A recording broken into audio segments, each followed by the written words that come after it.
لومي اتزحلف منقد هيوتخا قواريتكا ناي غزا رأسخا هيوت اتجمرلو معلتي إيا كل معلتي نعلم النرئيا بمنصر كالو سبات إيو إذا خدان زيت عمل لي ديو إذا سرح زي بقعن ديو سبات انتاي كبلن إيوم نبل إذا حساب زي كم حدا زي الرأي بيت مؤسرتي نهيوت ناي قوات أتارا نسخا نماني خاتنبر زلغا نغزا رأسخا ديو ويس نرئيتو خالوت سبات بزح غزا تخكل يلنا نحسبو نغرينا نقبر انت خونا جن اتي سبات انتاي كبلون يوم زبل قال قدم ناي غزا رأسنا وسانا يقدمنا እዚ ድማ ናይ ውሽጥና ዓሙ ዘዳኽም ድቃስና ዝሰርቕ ትኽክለኛ መንነትና ዘጥፍእ ቤት ማእሰርቲ እዩ ሎሚ ግን ነዚ ቤት ማእሰርቲ ክንሰብሮ ኢና እዚ መደብ ዚናት ከሓቃው መንነት ዝመልስ ከምኡውን ከመይ ጌርካ ኣብ ኣእምሮኻ ዝተጻሓፈ ሰባት እንታይ ክብሉን ዝብል ፍርሒ ሰጊርካ ናይ ገዛ ርእስኻ ነፃነት ትረክብ ዝብል ክንርኢ ኢና ክሳብ መወዳእታ እዛ ቪድዮ ሓቢርኩምና ጽንሑ ሰብስክራይብ ብምግባር ድማ ስድራ ቤት ናይ ዝቁም ነገር ቻናልና ኩኑ ስለምንታይ ኢና ነርእቶ ካልኦት ሰባት ንፈርሕ ንምንታይና ኣብ ማሕበረሰብና ከምዚ እንተገበርኹ እንታይ ክብሉን ይኾኑ ኢልና ንሻቐል መልሱ ኣዝዩ ጥንታዊ እዩ ናይ ጥንቲ ሰባት ሓደ ሰብ ካብ ጉጅሉ እንተተፈልዩ ንበይኑ ክነብር ኣይኽእልን ነይሩ ምግቢ ንኽረክብ ካብ ኣራዊት ንክከላኸል ካብ ጉጅሉኡ ሓገዝ ይደሊ ነይሩ ስለዚ ሰባት እንታይ ክብሉን ዝብል ፍርሒ ነቲ ሰብ ንሱ ኣብ ጉጅሉኡ ንክጸንሕ ዝገብሮ ናይ ህላዊ መከላኸሊ ነይሩ እቲ ጸገም ግን እቲ ናይ ጥንቲ ዝነበረ መስርሕ ሎሚ ንዘመናዊ ህይወትና ክሰርሕ ዘይምኽኣሉ እዩ እዚ ፍርሒ እዚ ካብ ጥንቲ ዝመጸ እንተኾይኑ ንምንታይ እዩ ኣብ ዘመናዊ ግዜ እዚ ክሳብ ክንድዚ ዝተጋነነ እቲ ጸገም ናይቲ ፍርሒ ጥራሕ ዘይኮነስ እቲ ፍርሒ ንህይወትና ክመርሕ ምኽኣሉ እዩ ኣእምሮና ንሓደ ሕብረተሰባዊ ነቐፌታ ከም ዓብይ ጸገም ገይሩ እዩ ዝወስዶ ንሱ እዩ ድማ እቲ ውጥረት ዝፈጥረና እዚ ውጥረት እዚ ንመንነትና ብናይ ካልኦት ርእይቶ ክንሰፍሮ ይገድደና እዚ ማለት ርእይቶ ካልኦት ንዓና ከም መዐቀኒ ኮይኑ ኣሎ ማለት እዩ ሕማቕ ምስተዛረቡና ሕማቕ ይስማዓና ጽቡቕ ምስተዛረቡና ድማ ጽቡቕ ይስማዓና እዚ ድማ ናትና ዘይኮነስ ናይ ካልኦት ሰባት ንብረት ዝኾነ መንነት ንክንውንን ይገብረና ኩላትና ብዛዕባ ንገዛ ርእስና ዘለና ተመክሮ ከምቲ ኣብ ሓደ መድረኽ ዘለና ኮይኑ እዩ ዝስማዓና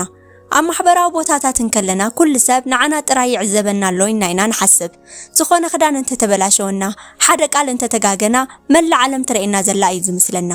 ሓደ መጽናዕቲ ከም ዝሕብሮ ሰባት ጌጋ ምዃኖም እናፈለጡውን ንናይ ካልኦት ርእይቶ ዝጽበይሉ መንገዲ ከም ዘሎ ይሕብረና ስለምንታይ ምኽንያቱ ካብ ሰባት ንምፍላይ ስለንፈርሕ እቲ ናይ ሰባት ጸቕጢ ግን ንዓና ካብቲ ናይ ሓቂ ስምዒትና ይርሕቐና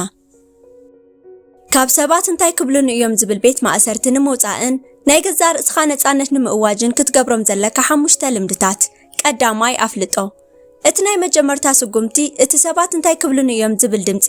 ኣብ ውሽጥኻ ከም ዘሎ ምቕባል እዩ ክትክሕዶ ይብልካን ሎሚ ሓደ ውሳነ ወስን እሞ እቲ ውሳነ ንሱ በገዛ ርእሰይ ዝወሰንክዎ ድዩ ወይስ ሰባት እንታይ ክብሉን እዮም ኢለ ዝወሰንክዎ ውሳነ ኢልካ ንውሽጥኻ ሕተት ከምዚ ኢልካ ምስ እትሓትት እቲ ቤት ማእሰርቲ ናይ ሰባት እንታይ ክብሉን እዮም ዝብል ኣብ ውሽጥኻ ክፈራርስ ይጅምር ካልኣይ ካብ ማሕበራዊ ሚድያ ምዕቃብ ቅድሚ ሕጂ እቲ ሰባት እንታይ ክብሉን ዝብል ፍርሒ ኣብ ዓድና ኣብ ስድራ ቤትና ኣብ መሳርሕትና ይተዓጽዩ ዝነብር ሎሚ ግን ማሕበራዊ ሚድያ ነቲ መዐቀንና ዓለም ለኻዊ ገይርዎ ነፍሲ ወከፍ ጽሑፍና ነፍሲ ወከፍ ስእልና ክንደይ ሰብ ከም ዝፈተዎ ብኣሃዝ ክንረኽቦ ንኽእል ኢና እዚ ማለት ዋጋና ብቁፅር ክስፈር ጀሚሩ ማለት እዩ ማሕበራዊ ሚድያ መድረኽ ናይ ኩሉ ህይወትና ኣይኮነን መድረኽ ናይ ትምርኢት እምበር ሓደ ሰብ ጽቡቕ ስእሊ ምስለጠፈ እቲ ናይ ውሽጢ ጸገሙ ኣይረኣይን ንሕና ግን ነቲ ናይ ካልኦት ፍጹም ዝመስል ህይወት ምስ ናይ ገዛ ርእስና ዘይፍጹም ህይወት ኢና ነነጻጽሮ እዚ ድማ ንመንነትና ዘጥፍእ ንነፍስና ድማ ዘትሕት እዩ ስለዚ ናይ ገዛ ርእስኻ ነፃነት ንምእዋጅ ንሓደ ሰሙን ካብ ማሕበራዊ ሚድያ ተዓቀብ እቲ ካልኦት ዘንጸባርቕዎ መስተዋት ምስ ተሰወረ ንስኻ ጥራይ እትርእዮ መስተዋት ክትረክብ ኢኻ ካብቲ ማሕበራዊ ሚድያ ምስራሕካ ነቲ ናይ ሓቂ ባህግኻ ክትሰምዕ ትጅምር ኢኻ ከምዚ ምግባርካ ንመንነትካ በዓልካ ክትመርሓ ይሕግዘካ ሳልሳይ ናይ ውልቀ ውሳነ ዓርስኻ ወስን ካብ ንእሽቶ ነገር ጀምር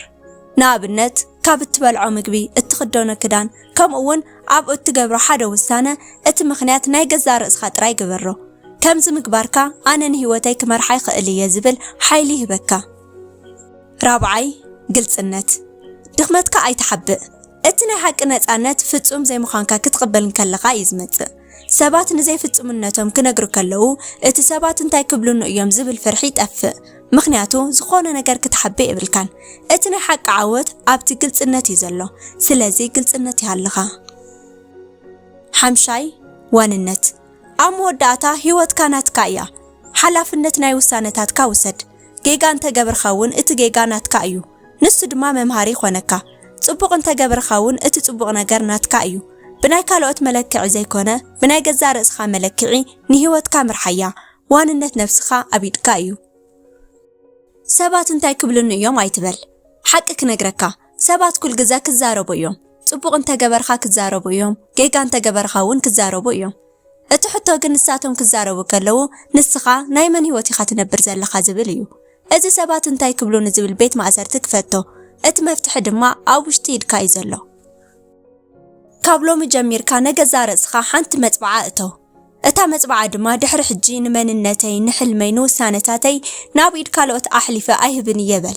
ምኽንያቱ ናትካ ህይወት ንኻልኦት ንምሕጓስ ወይ ናይ ካልኦት መለክዕን ምምላእ ዝተዋህበትካ ኣይኮነትን ንስኻ ብናይ ገዛ ርእስኻ ሓቅነት ክደምቕ ዝተፈጠርካ ሰቢኻ እምበኣር ክቡራት ተኸታተልቲ ምብራቕ ቲዩብ ንሎም ዝነበረና መደብ ነዚ ይመስል ኣብዚ ርእሰ ጉዳይ ዘለኩም ሓሳብ ኣብ ኮመንት ጽሓፉልና እዚ ቪድዮ እንተፈቲኹሞ ላይክ ሼር ብምግባር ናብ ካልኦት ንክበጽሕ ግበሩ ሳብስክራይብ ምግባር ድማ ኣይትረስዑ ኣብ ቀጻሊ ብኻልእ ተመሳሳሊ ቪድዮ ክሳብ እንራኸብ ሰላም ቅነ